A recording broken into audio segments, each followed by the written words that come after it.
Ici Julien David Pelletier pour Faits et Causes. À Droite Cité cette semaine, début des quarts de finale. Nos équipes, les Faucons et Rose au Point, s'affronteront sur un sujet très chaud à l'heure actuelle. Pour ou contre la souveraineté du Québec, notre invité expert, Louise Baudouin. Bon débat. Alors, c'est à eux de le reprendre à leur façon, à leur manière, dans des paradigmes différents et puis selon des angles différents.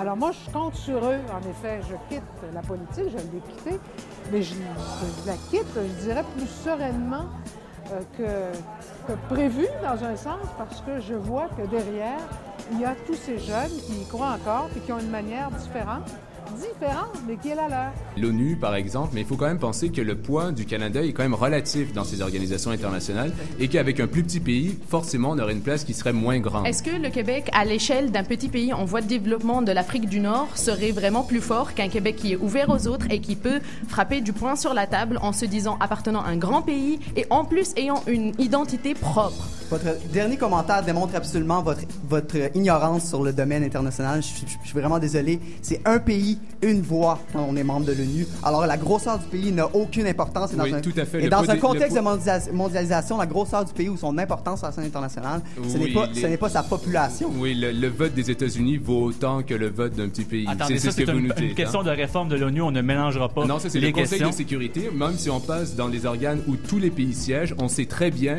que si les États-Unis prennent une position, les alliés iront avec eux. Il faut être un pays, un Mais vote. pensez-vous sincèrement que le l'ignorance Québec... est de l'autre côté, je pense. Pensez-vous sincèrement que le Québec a vraiment son mot à dire aux relations internationales du Canada?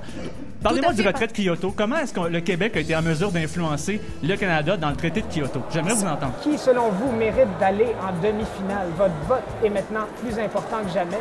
Nous vous invitons à vous rendre au droitecité.info pour écouter le débat au grand complet et évidemment à voter pour votre équipe préférée.